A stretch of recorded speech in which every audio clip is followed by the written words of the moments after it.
Hi, my name is Sunil Fernandez. I'm the managing editor for GoodReturns.in. I'm here to do a quick review of what happened in the stock markets today. It was another bad day for the markets, and though the markets recovered in the last 1 hour of trade, it still ended significantly lower. The Nifty could really not hold that 11,000 points mark. It did, of course, move about the 11,000 point marks in intraday trade, but really it couldn't hold that 11,000 points mark. Global cues were extremely weak today. The Dow futures were pointing to low openings across the US markets after almost 3% cuts last night. We had the German DAX down almost 300 points, the CAC as well, almost the French CAC almost down 2.5 to 3%. So really global cues were very weak. Even in Asia, the Japanese Nikkei ended the day almost 3% lower. But really the story in India, apart from weak global cues and coronavirus, was the story of Yes Bank. Yes Bank was all over the place. The stock hit a low of 5 rupees 50 paise in trade today, but of course ended the day significantly lower by almost 55%. It ended the day at 16.20%, almost a 20 rupees drop from the 36 rupees closing that we seen on Thursday. Other stocks that fell was Tata Motors, Z Entertainment, Tata Steel, SBI. All of these stocks fell in trade. There were very few gainers actually. Among them was Maruti, GAIL, Bajaj Auto and Asian Paints. But the real crisis that seems to be unfolding is the crisis at Yes Bank. And now, last evening at around 8 p.m., the Reserve Bank of India announced a moratorium on withdrawals from Yes Bank. So, deposit holders cannot withdraw more than 50,000 from Yes Bank. This led to a huge crisis of confidence this morning, and deposit holders of Yes Bank were frantically trying to withdraw money. ATMs were not working. We had issues of net banking. Of course, there's no possibility of doing NEFT transfer. That's been restricted. The servers were down, and it was actually a real chaos.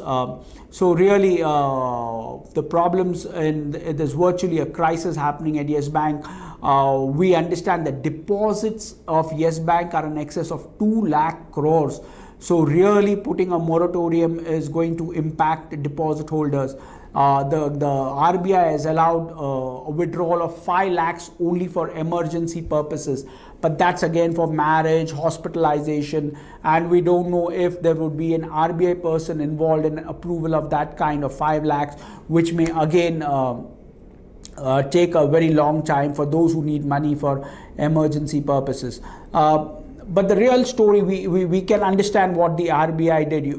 I think it's a very sensible decision, simply because it will prevent a run on the bank's deposits and a virtual collapse. So what's been done is really good on the part of the RBI and really sensible to avoid a run. If you adopt a more pragmatic approach as a moratorium, it's much better. Remember, the same thing happened in the case of PMC Bank as well. At that time, the government allowed only 1,000, or the RBI allowed only withdrawals of 1,000 rupees. Here, at least you have you have a higher leeway of withdrawing up to 50,000 rupees. Now, from the finance minister to the RBI governor, all have said that the depositors' interest would be protected and there is nothing to worry. Probably we should take heart from those statements, because it really seemed, the intention seems genuine, that deposit holders' interest would be protected at all costs. There's no news on what's happening or what could happen. There's all kinds of speculation, but one thing seems certain at the moment is that SBI will play a role. In what form, we do not know. Whether it will pick a stake in the bank, whether there will be a merger.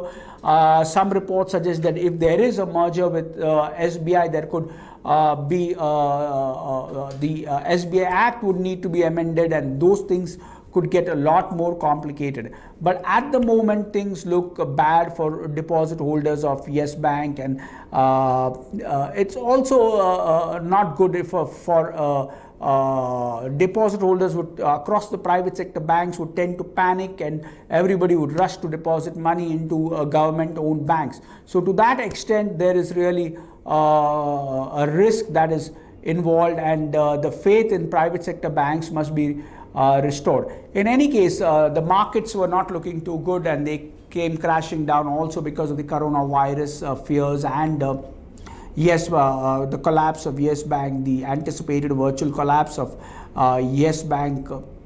So these two were a double whammy for the markets. Fortunately, it's good that it's a Friday. We've ended trade, so there's no trade for the next 2 days. We hope that the markets would be much calmer next week, given that we've had a tremendous volatility this week. We hope that there will be better sense would prevail, and it would be much better markets and which trend higher. Keep watching our roundup. We'll see you next week. Thank you so much for watching.